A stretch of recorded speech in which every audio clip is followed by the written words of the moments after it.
when it comes to, I know, like, in all seriousness, when it comes to playoff basketball, right? Obviously, the Mavericks had a chance of making the conference finals last year. Obviously, you take Kyrie, you add him into the phrase. Granted, it's trade deadline, but whatever, you add him into the phrase. Maybe they're not done making moves. What do you actually think Kyrie and Luka can do this season? Not even look at the future, because the future is the future. Is whatever. We don't know what happens. We have no idea. What do you think that they can actually do this year as a unit together? Win a championship. That's my only goal. We were the Mavericks. When I say we, I mean Luka because he's my son. Were a game away from beating my other son, Steph Curry. We're 2 games away from defeating him. Well, yeah, 2 games. But honestly, if they go up in that series, I don't think the Warriors come back. But that's just my opinion. But with that being said, there's also no one on that team that could get their shot at any given moment other than Luka Doncic. Even Christian Wood, like, he's great, he's solid, he can get buckets, but still got to get him the ball. With Kyrie Irving, just move the fuck out the way. Like even LeBron says, sometimes just give him the ball and go move out the way. Go take a rest. People always love to say, oh, Luka hold the ball like all game long. Who is he giving the ball to walk away and get a rest? To Spencer Dinwiddie. And all due respect to Spencer Dinwiddie. Who can play basketball. He's not Kyrie, but he can play basketball. Here you go on this shit again. I just said, with all due respect to Spencer Dinwiddie, he is not Kyrie Irving. Kyrie Irving is a top 75 point guard of all time. Had he not said that vaccination shit, they would have voted him in. They would have voted him in. It was on the webpage. It was on the NBA webpage. They were voting in 76 guys, and he was one of them. And then once he went on his whole anti-vax shit, they took his ass off because they didn't want to be associated with that shit. So I still believe he is a Hall of Fame first ballot player, and I think any writer that doesn't vote him in needs to have their credentials stripped permanently, because if we're talking about the game of basketball, you can no longer tell the story of the game of basketball without one Kyrie Irving, and he has been one of the greatest and most generational players we've ever seen, period. Point blank in the story. Can he lead a team on his own? Hell no. And we've seen it time after time again. But can he be a good option to a good second option to a great player when healthy? Yes, he can. So to me, the Mavericks are finals or bust. And if Jason Kidd is able to coach the way I think he can coach, if Mark Cuban can go out and figure out a way to get a Jay Crowder, since Cam Johnson took all of his minutes because he's such a great three-point shooter. He's better than Jay Crowder. Hopefully he'll show up way better than Jay Crowder has ever done in the playoffs. But if they can get another wing, they'll be fine. And I also think the buyout market is not yet set. So when the buyout market gets set, then we can have some conversations about what this roster looks like. But still, if you told Luka Doncic going to sleep, hey, G, when you wake up tomorrow, Kyrie gonna be on your team. If I'm him, I'm not going to sleep. G, we getting drunk all night. The biggest issue Kyrie and Luka gonna have is Luka gonna want to go and drink and smoke hookah, and Kyrie gonna be somewhere trying to rub on some prayer rocks, and that's no disrespect. I'm being honest. I mean that not disrespectfully at all, because I've had literally reporters, people that I know from across the way, be like, yo, Luka just be getting faded all day long. That's why he look like that. That's why he's fat and look like, and his face is all huge because he just drinks and smokes all day and parties all the time. So the biggest issue him and Kyrie gonna have is Kyrie gonna be focused on God, his family, and his community, and Luka gonna be focused on that hookah and that Hennessy. Luka ain't drinking no Hennessy. Or the Stoli. The vodka, Stoli. What the fuck is Stoli vodka? Oh my God, G. Stoli vodka? It's Russian vodka, bro. Oh, okay. You never had Stoli, G? No, you think I'm just here drinking Stoli vodka in my spare time? It's the red one, G. You think in my spare time? Stoli Chaya. You think in my spare time I'm walking in the neighborhood package store and picking up some Stoli and bringing it back to my house? No, but I'm just saying, no, you could have had some Stoli somewhere though. No, the only like real vodka I've ever had is a Crown Jewel of Russia. But the only question I guess I would have is if it even. I don't think you can completely just outscore people.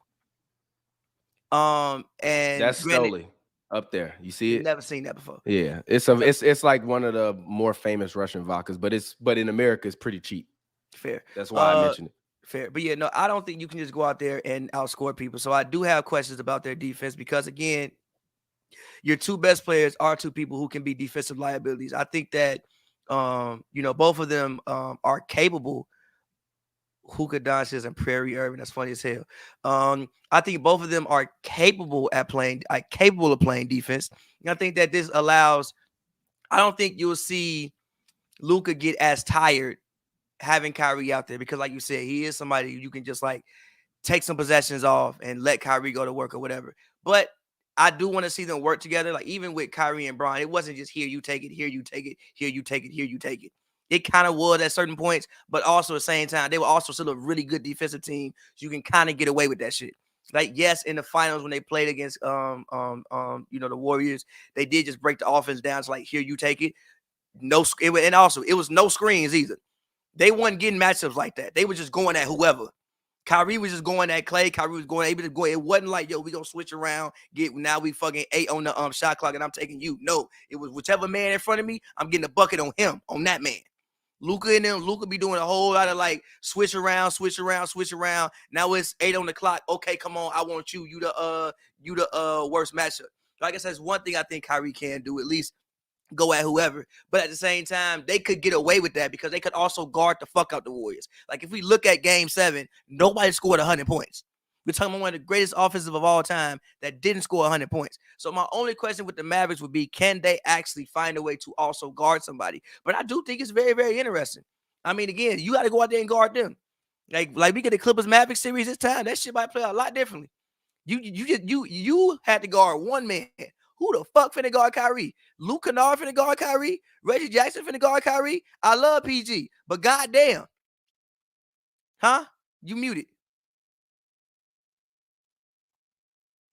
Yes, they have no one to guard him, and and apparently they trying to trade for a point guard. They talking about cutting John Wall. By the way, did you see that? Yeah, so yeah, they're talking about buying out John Wall. I don't think John Wall's been so bad where he got to get bought out. G, he ain't been that bad, bro. I think they just be playing with Johnny Gang, son. I do think John Wall has this thing at times where he still thinks it's 2017, and it's like, brother, relax. I mean, in his mind, it probably is shit. No. Shout out John Wall, but no. But yeah, I do think it will make for a very, very interesting playoffs. And I don't think you can find a team that wants to guard that. I don't think you can find a basketball team. Again, I would have been a team that said, maybe the Warriors could still, do something. I think they have, DiVincenzo. You do have Clay, even though Kyrie cooked the fuck out of Clay back in the day, but they still do have them. They still have Draymond. They also could, be a team that could make those guys work, make those guys run around. They're not going to be stationary. But now Steph got an injury I never heard of, and we in February. And it's your second injury. Your shoulder, you just came back from a shoulder, and now you got a lower leg injury. Think about leg injuries, you just can't. And you just can't run on the treadmill. You can't. They say he got torn tendons. I don't know how the tendons you got torn tendons and just a regular sprain. They said torn tendons. Now I know when you sprain something, you technically are tearing small tears of the tendons, but that injury sounds a little bit different. And he got a contusion. I didn't even see what is the play it happened on. The guy was running down the court trying to get to the rim, and basically their knees collided. But like Steph's knee was like turned more like Steph's knee was this way, his legs were like facing this way, and the guy hit him from the side. So when he hit him, it kind of hit his knee and like bent it in sideways. Like, yeah. So look it up. I mean, just search Twitter, Steph Curry. I'm sure you can find it. I think I might have saw it. I think I might have saw it. Yeah, it didn't really look that good. I was like, damn, that shit kind of fucked up. Yeah. So I mean, like I said, when I do look at the West, I don't think you want to see those two. I don't think any team comfortably wants to see those two. My only question would be for them is, can they guard good enough? Because I don't think you can just outscore people for fucking 3 straight rounds until you get to a championship. So or maybe this is good enough to get you to a finals, but when you get to the East, you got to guard somebody. It depends. I think they could beat the Bucks. I don't think they could beat the Celtics. I don't know about that. Drew Holiday gonna have Kyrie and Hale. I don't really know about that because you want to know why I say that? Because I don't think now that Kyrie is there there's no double that you can send on the floor that'll be a smart equation for you. Because also the Mavs like to go 5 out a lot, which is gonna be hard for the Bucks. So if you get matched up with Kyrie all the time and Giannis or Lopez got to stay in the paint, that means somebody gonna be getting open threes all game long. And Tim Hardaway Jr., he remains to be seen whether he's gonna be a clutch player that you can keep around your organization. But also, as I mentioned, like I still think they have enough shooting on the floor to be able to stay competitive in a series like that. I just think that with the Celtics specifically, Jaylen Brown and Marcus Smart together are like fucking Voltron. And then you add the rest of the team defensively on there. It's crazy. To me, with the Bucks, especially with Middleton hasn't looked the same this year. Looked the same. Yeah. So with him not looking the same, that means that that double is going to be coming from Grayson Allen or Pat Connaughton versus Middleton. I don't really know how that's going to work out. My only thing is this. I'm not a person that thinks you have to double Luka Doncic. Number one, if you look at his percentages, ain't like he a great 3-point shooter. Just do your best. But if you don't do that, then you getting switched in all game versus your worst players. Listen to what I said. If Luka gonna go out there and score 80 points, especially with some of the shots he be fucking taking, like he's not a great 3-point shooter. I don't know why there's this myth that Luka's a great 3-point shooter. He really ain't. No, he's not. He is an average 3-point. He is an average 3-point shooter. My thing would be for you. I think the improvement in Luka's game now is that which gives me thinking that you could actually win with this, that he does shoot 50% from the field. Like now he would take you down low, bang in the post, and do things like that. Before, if he gonna go out there and just shoot 10 threes at 34%, okay, contest.